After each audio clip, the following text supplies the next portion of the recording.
ज्वालामुखी Munshi Premchand. Degree लेने के बाद मैं नित्य लाइब्रेरी जाया करता, पत्रों या किताबों का अवलोकन करने के लिए नहीं। किताबों को तो मैंने न छूने की कसम खा ली थी। जिस दिन गजट में अपना नाम देखा, उसी दिन मिल और कैंट को उठाकर ताक पर रख दिया। मैं केवल अंग्रेजी पत्रों के वांटेड कॉलमों को देखा करता। जीवन यात्रा की फिक्र सवार थी। मेरे दादा या परदादा ने किसी अंग्रेज को गदर के दिनों में बचाया होता अथवा किसी इलाके का जमींदार होता तो कहीं नॉमिनेशन के लिए उद्योग करता। पर मेरे पास कोई सिफारिश न थी। शौक, कुत्ते, बिल्लियों और मोटरों की मांग सबको थी, पर सका कोई पुरसा हाल न था। महीनों इसी तरह दौड़ते गुजर गए, पर अपनी रुचि के अनुसार कोई जगह नजर न आई। मुझे अक्सर अपने ए होने पर क्रोध आता था। ड्राइवर, फायरमैन, मिस्त्री, खानसामा या बावर्ची होता तो मुझे इतने दिनों बेकार न बैठना पड़ता। एक दिन मैं चारपाई पर लेटा हुआ एक पत्र पढ़ रहा था कि मुझे एक मांग अपनी इच्छा के अनुसार दिखाई दी। किसी रईस को एक ऐसे प्राइवेट सेक्रेटरी की जरूरत थी जो विद्वान, रसिक, सहृदय और रूपवान हो। वेतन 1000 मासिक। मैं उछल पड़ा। कहीं मेरा भाग्य उदय हो जाता और यह पद मुझे मिल जाता तो जिंदगी चैन से कट जाती। उसी दिन मैंने अपना विनय पत्र अपने फोटो से साथ रवाना कर दिया, पर अपने आत्मीय गणों में किसी से इसका जिक्र न किया कि कहीं लोग मेरी हंसी न उड़ाएं। मेरे लिए 30 मासिक भी बहुत थे। 1000 कौन देगा? पर दिल से यह ख्याल दूर न होता। बैठे बैठे शेख चिल्ली के मंसूबे बांधा करता, फिर होश में आकर अपने को समझाता कि मुझ में ऐसे ऊंचे पद के लिए कौन सी योग्यता है। मैं अभी कॉलेज से निकला हुआ पुस्तकों का पुतला हूँ, दुनिया से बेखबर। उस पद के लिए एक से एक विद्वान, अनुभवी पुरुष मुंह फैलाए बैठे होंगे। मेरे लिए कोई आशा नहीं। मैं रूपवान सही, सजीला सही, मगर ऐसे पदों के लिए केवल रूपवान होना काफी नहीं होता।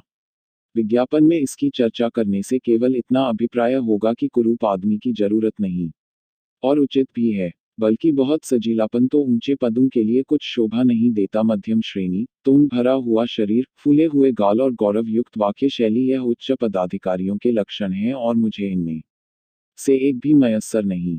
इसी आशा और भय में एक सप्ताह गुजर गया और अब निराश हो गया। मैं भी कैसा ओछा हूं कि एक बेसिर पैर की बात के पीछे ऐसा फूल उठा। इसी को लड़कपन कहते हैं। जहां तक मेरा ख्याल है, किसी दिल्लगिबाज ने आजकल के शिक्षित समाज की मूर्खता की परीक्षा करने के लिए यह स्वांग रचा है। मुझे इतना भी न सूझा। मगर 8वें दिन प्रातःकाल तार के चपरासी ने मुझे आवाज दी। मेरे हृदय में गुदगुदी सी होने लगी। लपका हुआ आया। तार खोलकर देखा, लिखा, स्वीकार है, शीघ्र आओ, ऐशगढ़। मगर यह सुख संवाद पाकर मुझे वह आनंद न हुआ जिसकी आशा थी। मैं कुछ देर तक खड़ा सोचता रहा, किसी तरह विश्वास न आता था। जरूर किसी दिल्लगीबाज की शरारत है, मगर कोई मुजायका नहीं। मुझे भी इसका मुंहतोड़ जवाब देना चाहिए। तार दे दूं कि 1 महीने की तनख्वाह भेज दो, आप ही सारी कलाई खुल जाएगी। मगर फिर विचार किया, कहीं वास्तव में नसीब जगा हो तो इस उद्दंडता से बना बनाया खेल बिगड़ जाएगा। चलो, दिल्लगी ही सही। जीवन में यह घटना भी स्मरणीय रहेगी। तिलस्म को खोल ही डालूं, यह निश्चय करके तार द्वारा अपने आने की सूचना दे दी और सीधे रेलवे स्टेशन पर पहुंचा। पूछने पर मालूम हुआ कि यह स्थान दक्षिण की ओर है। टाइम टेबल में उसका वृत्तांत विस्तार के साथ लिखा था। स्थान अतिरमणीय है, पर जलवायु स्वास्थ्यकर नहीं। हाँ, हृष्ट पुष्ट नवयुवकों पर उसका असर शीघ्र नहीं होता। दृश्य बहुत मनोरम है, पर जहरीले जानवर बहुत मिलते हैं। यथासाध्य अंधेरी घाटियों में न जाना चाहिए। यह वृत्तांत पढ़कर उत्सुकता और भी बड़ी। जहरीले जानवर हैं तो हुआ करें, कहाँ नहीं है। मैं अंधेरी घाटियों के पास भूलक रभी न जाऊंगा। आकर सफर का सामान ठीक किया और ईश्वर का नाम लेकर नियत समय पर स्टेशन की तरफ चला, पर अपने आलापी मित्रों से इसका कुछ जिक्र न किया, क्योंकि मुझे पूरा विश्वास था कि 2 ही 4 दिन में फिर अपना समूह लेकर लौटना पड़ेगा। तो गाड़ी पर बैठा तो शाम हो गई थी। कुछ देर तक सिगार और पत्रों से दिल बहलाता रहा। फिर मालूम नहीं कब नींद आ गई। आंखें खुली और खिड़की से बाहर तरफ झांका तो उषाकाल का मनोहर दृश्य दिखाई दिया। दोनों ओर हरे वृक्षों से ढकी हुई पर्वत श्रेणियां, उन पर चरती हुई उजली उजली गायें और भेंड़े सूर्य की सुनहरी किरणों में रंगी हुई बहुत सुंदर मालूम होती थी। जी चाहता था कि कहीं मेरी कुटिया भी इन्हीं सुखद पहाड़ियों में होती। जंगलों के फल खाता, झरनों का ताजा पानी पीता और आनंद के गीत गाता। यकायक दृश्य बदला। कहीं उजले उजले पक्षी तैरते थे और कहीं छोटी छोटी डोंगियां निर्बल आत्माओं के सदृश्य डगमग ती हुई चली जाती थी। यह दृश्य भी बदला। पहाड़ियों के दामन में एक गांव नजर आया, झाड़ियों और वृक्षों से ढका हुआ, मानो शांति और संतोष ने यहाँ अपना निवास स्थान बनाया हो। कहीं बच्चे खेलते थे, कहीं गाय के चढ़े किलोले करते थे। फिर एक घना जंगल मिला। झुंड के झुंड हिरन दिखाई दिए, जो गाड़ी की हाहाकार सुनते ही चौकड़ियां भरते दूर भाग जाते थे। यह सब दृश्य स्वप्न के चित्रों के समान आंखों के सामने आते थे और एक का क्षण में गायब हो जाते थे। उनमें एक अवर्णनीय शांतिदायिनी शोभा थी, जिससे हृदय में आकांक्षाओं के आवेग उठने लगते थे। आखिर ऐशगढ़ निकट आया। मैंने बिस्तर संभाला। जरा देर में सिग्नल दिखाई दिया। मेरी छाती धड़कने लगी। गाड़ी रुकी। मैंने उतरकर इधर उधर देखा, कुलियों को पुकारने लगा कि इतने में दो वर्दी पहने हुए आदमियों ने आकर मुझे सादर सलाम किया और पूछा, आप से आ रहे हैं न? चलिए, मोटर तैयार है। मेरी बाँछें खी लग गईं। अब तक कभी मोटर पर बैठने का सौभाग्य न हुआ था। शान के साथ जा बैठा। मन में बहुत लज्जित था कि ऐसे फटे हाल क्यों आया। अगर जानता कि सचमुच सौभाग्य सूर्य चमका है, तो ठाट बात से आता। खैर, मोटर चली। दोनों तरफ मौलसरी के सघन वृक्ष थे। सड़क पर लाल बिजली बिछी हुई थी। सड़क हरे भरे मैदान में किसी सुरम्य जलधार के सदृश बल खाती चली गई थी। 10 मिनट भी न गुजरे होंगे कि सामने एक शांतिमय सागर दिखाई दिया। सागर के उस पार पहाड़ी पर एक विशाल भवन बना हुआ था। भवन अभिमान से सिर उठाए हुए था, सागर संतोष से नीचे लेटा हुआ। सारा दृश्य काव्य, श्रृंगार और आमोद से भरा हुआ था। हम सदर दरवाजे पर पहुंचे। कई आदमियों ने दौड़कर मेरा स्वागत किया। इनमें एक शौकीन मुंशी जी थे, जो बाल संवारे आंखों में सुरमा लगाए हुए थे। मेरे लिए जो कमरा सजाया गया था, उसके द्वार पर मुझे पहुंचाकर बोले, सरकार ने फरमाया है, इस समय आप आराम करें, संध्या समय मुलाकात कीजिएगा। मुझे अब तक इसकी कुछ खबर न थी कि यह सरकार कौन है, न मुझे किसी से पूछने का साहस हुआ, क्योंकि अपने स्वामी के नाम तक से अनभिज्ञ होने का परिचय नहीं देना चाहता था। मगर इसमें कोई संदेह नहीं कि मेरा स्वामी बड़ा सज्जन मनुष्य था। मुझे इतने आदर सत्कार की कदापि आशा न थी। अपने सुसज्जित कमरे में जाकर जब मैंने एक आराम कुर्सी पर बैठा, तो हर्ष से विह्वल हो गया। पहाड़ियों की तरफ से शीतल वायु के मन दमन झोंके आ रहे थे। सामने छज्जा था, नीचे झील थी, सांप के केंचुल के सदृश प्रकाश से पूर्ण, और मैं, जिसे भाग्य देवी ने सदैव अपना सौतेला लड़का समझा था, इस समय जीवन में पहली बार निर्विघ्न आनंद का सुख उठा रहा था।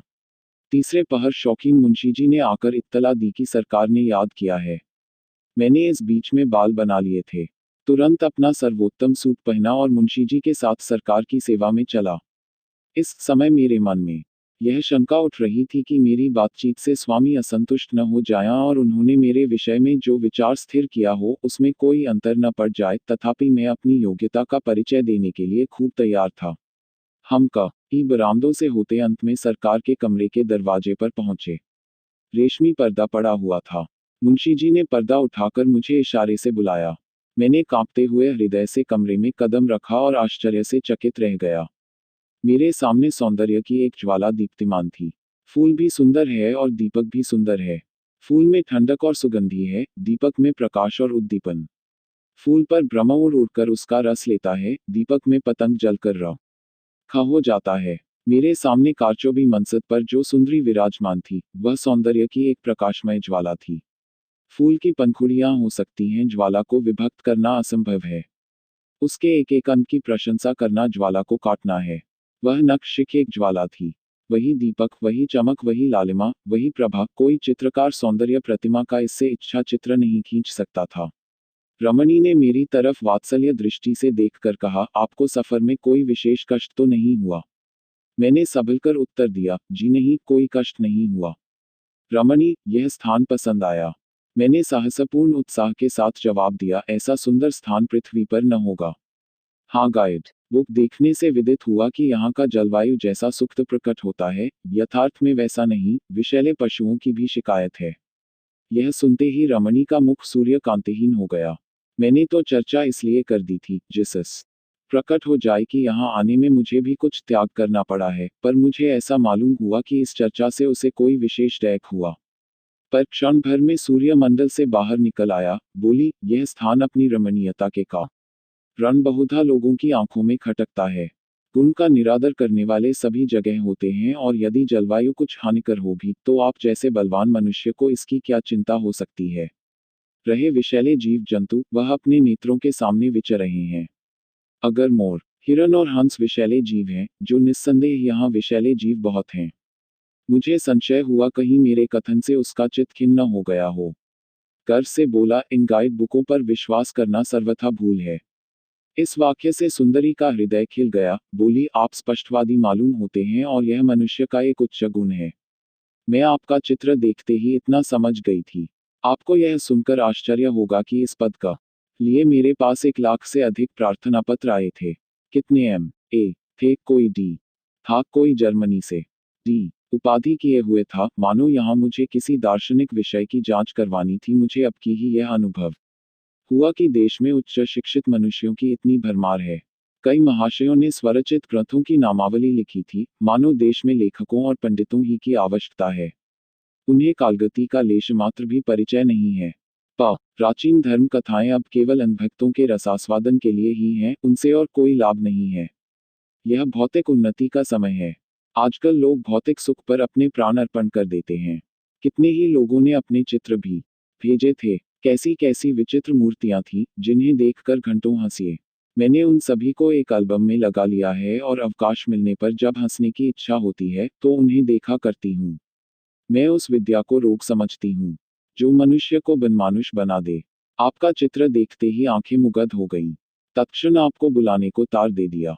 मालूम नहीं क्यों अपने गुण स्वभाव की प्रशंसा की अपेक्षा हम अपने बाह्य गुणों की प्रशंसा से अधिक संतुष्ट होते हैं, और एक सुंदरी के मुख से तो वह चलते हुए जादू के समान है। बोला, यथासाध्य आपको मुझसे असंतुष्ट होने का अवसर न मिलेगा। सुंदरी ने मेरी ओर प्रशंसापूर्ण नेत्रों से देखकर कहा, इसका मुझे पहले ही से विश्वास है। आइए, अब कुछ काम की बातें हो जाएं। इस घर को आप अपना ही समझिए और संकोच छोड़कर आनंद से रहिए। मेरे भक्तों की संख्या बहुत है। वह संसार के प्रत्येक भाग में उपस्थित हैं और बहुत हम जैसे अनेक प्रकार की जिज्ञासा किया करते हैं। उन सबको मैं आपके सुपुर्द करती हूँ।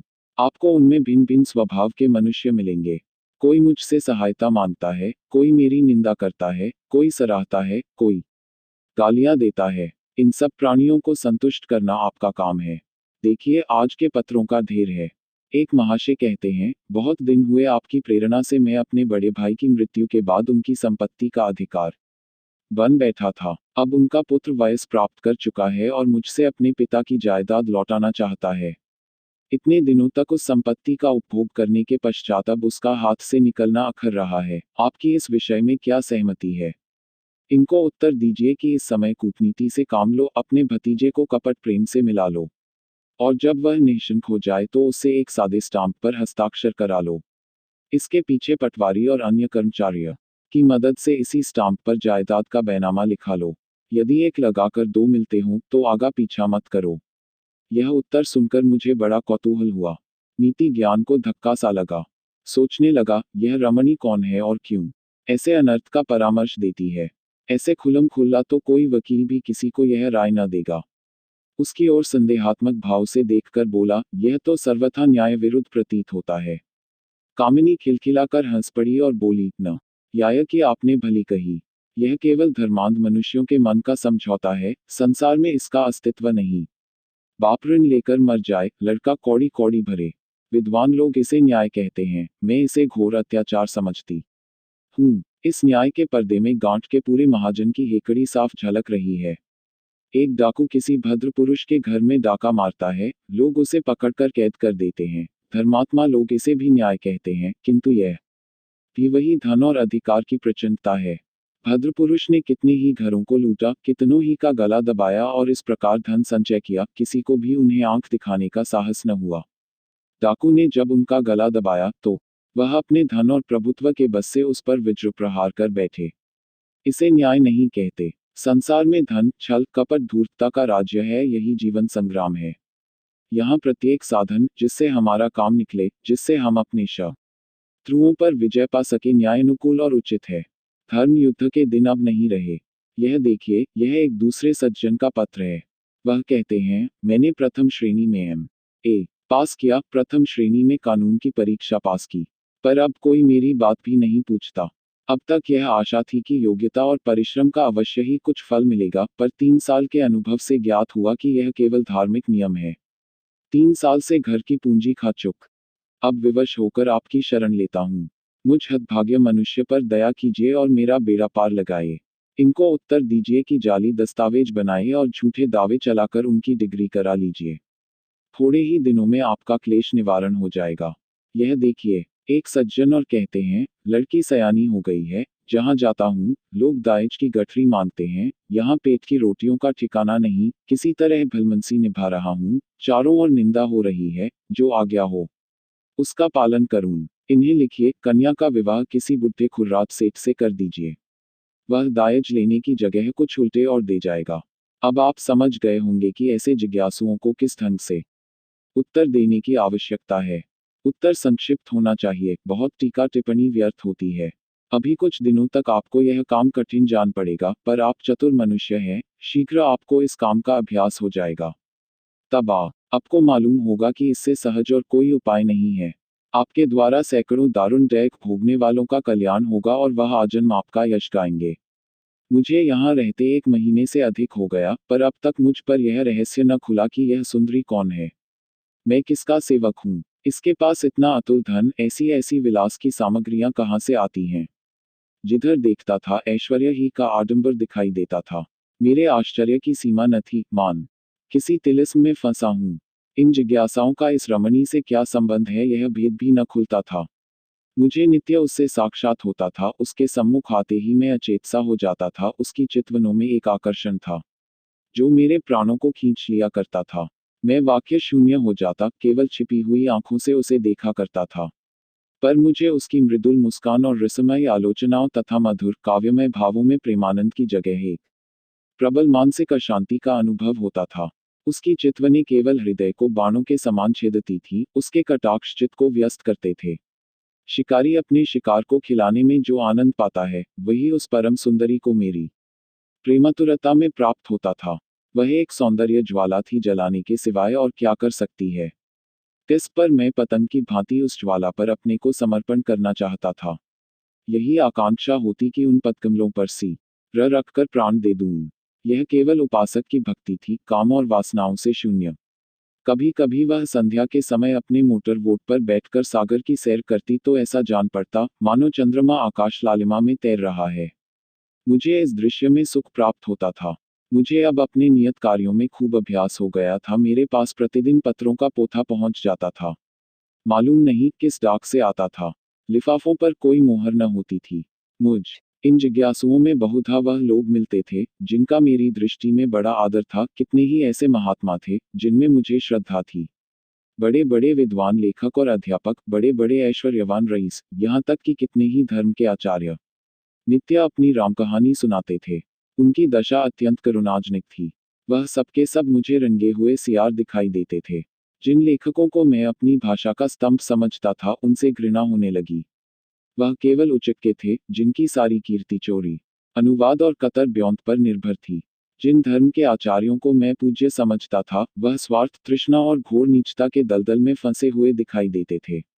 मुझे धीरे धीरे यह अनुभव हो रहा था कि संसार की उत्पत्ति से अब तक लाखों शताब्दियां बीत जाने पर भी मनुष्य वैसा ही क्रूर, वैसा ही वासनाओं का गुलाम बना हुआ है। बल्कि उस समय के लोग सरल प्रकृति के कारण इतने कुटिल, दुराग्रहों में इतने चालाक न होते थे। एक दिन संध्या समय उस रमणी ने मुझे बुलाया।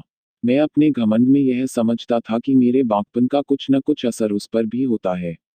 अपना सर्वोत्तम सूट पहना, बाल संवारे और विरक तब भाव से जाकर बैठ गया। यदि वह मुझे अपना शिकार बनाकर खेलती थी, तो मैं भी शिकार बनकर उसे खिलाना चाहता था। ज्यों ही मैं पहुंचा, उस लावण्यमयी ने मुस्कुराकर मेरा स्वागत किया, पर मुख चंद्र कुछ मलिन था। मैंने अधीर होकर पूछा, सरकार का जी तो अच्छा है? उसने निराश भाव से उत्तर दिया, जी हाँ, 1 महीने से एक कठिन रोग में फंस गई हूँ। अब तक किसी भांति अपने को संभाल सकी हूँ, पर अब रोग असाध्य होता जाता है। उसकी औषधि निर्दय मनुष्य के पास है। वह मुझे प्रतिदिन तड़पते देखता है, पर उसका पाषाण हृदय जरा भी नहीं पसीजता। मैं इशारा समझ गया। सारे शरीर में एक बिजली सी दौड़ गई। सांस बड़े वेग से चलने लगी। एक उन्मत्तता का अनुभव होने लगा। निर्भय होकर बोला, संभव है। जिसे आपने निर्दय समझ रखा हो, वह भी आपको ऐसा ही समझता हो और भय से मुंह खोलने का साहस न कर सकता हो। सुंदरी ने कहा, तो कोई ऐसा उपाय बताइए जिससे दोनों ओर की आग बुझे। प्रियतम, अब मैं अपने हृदय की दहकती हुई विरहाग्नि को नहीं छिपा सकती। मेरा सर्वस्व आपको भेंट है। मेरे पास वह खजाने हैं जो कभी खाली न होंगे, मेरे पास वह साधन हैं जो आपको कीर्ति के शिखर पर पहुंचा देंगे। मैं समस्त संसार को आपके पैरों पर झुका सकती हूँ। बड़े बड़े सम्राट भी मेरी आज्ञा को नहीं टाल सकते। मेरे पास वह मंत्र है जिससे मैं मनुष्य के मनोवेगों को क्षण मात्र में पलट सकती हूँ। आइए, मेरे हृदय से लिपटकर इस दाह क्रांति को शांत कीजिए। रमणी के चेहरे पर जलती हुई आग की सी कांति थी। वह दोनों हाथ फैलाए कामोन्मत्त होकर मेरी ओर बढ़ी। उसकी आंखों से आग की चिनगारियां निकल रही थी। परंतु जिस प्रकार अग्नि से पारा दूर भागता है, उसी प्रकार मैं भी उसके सामने से एक कदम पीछे हट गया। उसकी प्रेमातुरता से मैं भयभीत हो गया, जैसे कोई निर्धन मनुष्य किसी के हाथों से सोने की ईंट लेते हुए भयभीत हो जाए। मेरा चित्त एक अज्ञात आशंका से कांप उठा। रमणी ने मेरी ओर अग्निमय नेत्रों से देखा, मानो किसी सिंहनी के मुंह से उसका आहार छिन जाए, और सरोष होकर बोली, यह भीरुता क्यों? मैं आपका तुच्छ सेवक हूँ, इस महान आदर का पात्र नहीं। रमणी, आप मुझसे घृणा करते हैं। यह आपका मेरे साथ अन्याय है। मैं इस योग्य भी तो नहीं कि आपके तलुओं को आंखों से लगाऊं। आप दीपक हैं, मैं पतंग हूँ, मेरे लिए इतना ही बहुत है। रमणी नैराश्यपूर्ण का क्रोध के साथ बैठ गई और बोली, वास्तव आप निर्दयी हैं, मैं ऐसा न समझती थी। आप में अभी तक अपनी शिक्षा के कुसंस्कार लिपटे हुए हैं, पुस्तकों और सदाचार की बेड़ी आपके पैरों से नहीं निकली। मैं शीघ्र ही अपने कमरे में चला आया, और चित्त के स्थिर होने पर जब मैं इस घटना पर विचार करने लगा, तो मुझे ऐसा मालूम हुआ कि अग्निकुंड में गिरते गिरते बचा। कोई गुप्त शक्ति मेरी सहायक हो गई। यह गुप्त शक्ति क्या थी? मैं जिस कमरे में ठहरा हुआ था, उसके सामने झील के दूसरी तरफ छोटा सा झोपड़ा था। उसमें एक वृद्ध पुरुष रहा करते थे। उनकी कमर तो झुक गई थी, पर चेहरा तेजमय था। वह कभी कभी इस महल में आया करते थे। रमणी न जाने क्यों उनसे घृणा करती थी। मन में उनसे डरती थी। उन्हें देखते ही घबरा जाती, मानो किसी असमंजस में पड़ी हुई है। उसका मुख फीका पड़ जाता, जाकर अपने किसी गुप्त स्थान में मुंह छिपा लेती। मुझे उसकी यह दशा देखकर कौतूहल होता था। कई बार उसने मुझसे भी उनकी चर्चा की थी, पर अत्यंत अपमान के भाव से। वह मुझे उनसे दूर दूर रहने का उपदेश दिया करती थी, और यदि कभी मुझे उनसे बातें करते देख लेती, तो उसके माथे पर बल पड़ जाते थे। कई दिनों तक मुझसे खुलकर न बोलती थी। उस रात को मुझे देर तक नींद नहीं आई। उधेड़बुन में पड़ा हुआ था। कभी जी चाहता, आऊं आंख बंद करके प्रेम रस का पान करें, संसार के पदार्थों का सुख भोगे, जो कुछ होगा देखा जाएगा। जीवन में ऐसे दिव्य अवसर कहाँ मिलते हैं। फिर आप ही आप मन खींच जाता था, घृणा उत्पन्न हो जाती थी। रात के 10 बजे होंगे कि हठात मेरे कमरे का द्वार आप ही आप खुल गया, और वही तेजस्वी पुरुष अंदर आए। यद्यपि मैं अपनी स्वामिनी के भय से उनसे बहुत कम मिलता था, पर उनके मुख पर ऐसी शांति थी और उनके भाव ऐसे पवित्र तथा कोमल थे कि हृदय में उनके सत्संग की उत्कंठा होती थी। मैंने उनका स्वागत किया और लाकर एक कुर्सी पर बैठा दिया। उन्होंने मेरी ओर दयापूर्ण भाव से देखकर कहा, मेरे आने से तुम्हें कष्ट तो नहीं हुआ? मैंने सिर झुकाकर उत्तर दिया, आप जैसे महात्माओं का दर्शन मेरे सौभाग्य की बात है। महात्मा जी निश्चिंत होकर बोले, अच्छा तो सुनो और सचेत हो जाओ। मैं तुम्हें यह चेतावनी देने के लिए आया हूँ। तुम्हारे ऊपर एक घोर विपत्ति आने वाली है। तुम्हारे लिए इस समय इसके सिवाय और कोई उपाय नहीं है कि यहाँ से चले जाओ। यदि मेरी बात न मानोगे तो जीवन पर्यंत कष्ट भोगोगे और इस मायाजाल से कभी मुक्त न हो सकोगे। मेरा झोपड़ा तुम्हारे समाने था, मैं भी कभी कभी यहाँ आया करता था, पर तुमने मुझसे मिलने की आवश्यकता न समझी। यदि पहले ही दिन तुम मुझसे मिलते, तो सहस्रों मनुष्यों का सर्वनाश करने के अपराध से बच जाते। निस्संदेह तुम्हारे कर्मों का फल है, जिसने आज तुम्हारी रक्षा की।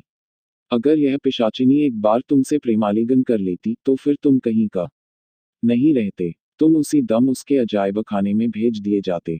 वह जिस पर रीझती है, उसकी यही गत बनाती है। यही उसका प्रेम है। चलो इस अजायब घर की सैर करो, तब तुम समझोगे कि आज किस आफत से बचे। यह कहकर महात्माज ने दीवार में एक बटन दबाया। तुरंत एक दरवाजा निकल आया। यह नीचे उतरने की सीढ़ी थी। महात्मा उसमें घुसे और मुझे भी बुलाया। घोर अंधकार में कई कदम उतरने के बाद एक बड़ा कमरा नजर आया। उसमें एक दीपक टिमटिमा रहा था। वहां मैंने जो घोर विभत्स और हृदय विदारक दृश्य देखे, उसका स्मरण करके आज भी रोंगटे खड़े हो जाते हैं। इटली के अमर कवि डेंटी ने नरक का जो दृश्य दिखाया है, उससे कहीं भयावह, रोमांचकारी तथा नारकीय दृश्य मेरी आंखों के सामने उपस्थित था। सैकड़ों विचित्र देहधारी नाना प्रकार की अशुद्धियों में लिपटे हुए भूमि पर पड़े कराह रहे थे। उनके शरीर मनुष्यों के से थे, लेकिन चेहरों का रूपांतर हो गया था। कोई कुत्ते से मिलता था, कोई गीदड़ से, कोई बनबिलाव से, कोई सांप से। एक स्थान पर एक मोटा, स्थूल मनुष्य एक दुर्बल, शक्तिहीन मनुष्य के गले में मुंह लगाए उसका रक्त चूस रहा था। एक और दो गिद्ध की सूरत वाले मनुष्य एक सड़ी हुई लाश पर बैठे उसका मांस नोच रहे थे। एक जगह एक अजगर की सूरत का मनुष्य एक बालक को निगलना चाहता था, पर बालक उसके गले में लटका हुआ था। दोनों ही जमीन पर पड़े छटपटा रहे थे। एक जगह मैंने अत्यंत पैशाच का घटना देखी। दो नागिन की सूरत वाली स्त्रियां एक भेड़िए की सूरत वाले मनुष्य के गले में लिपटी हुई उसे काट रही थी। वह मनुष्य घोर वेदना से चिल्ला रहा था। मुझसे अब और न देखा गया। तुरंत वहां से भागा और गिरता पड़ता अपने कमरे में आकर दम लिया। महात्मा जी भी मेरे साथ चले आए। जब मेरा चित्त शांत हुआ तो उन्होंने कहा, तुम इतनी जल्दी घबरा गए, अभी तो इस रहस्य का एक भाग भी नहीं देखा। यह तुम्हारी स्वामिनी के बिहार का स्थान है और यही उसके पालतू जीव हैं। इन जीवों के पिशाचाभिनय देखने में उसका विशेष मनोरंजन होता है। यह सभी मनुष्य किसी समय तुम्हारे ही समान प्रेम और प्रमोद के पात्र थे, पर उनकी यह दुर्गति हो रही है। अब तुम्हें मैं यही सलाह देता हूं कि इसी दम यहां से भागो, नहीं तो रमणी के दूसरे वार से कदापि न बचोगे। यह कहकर महात्मा अदृश्य हो गए।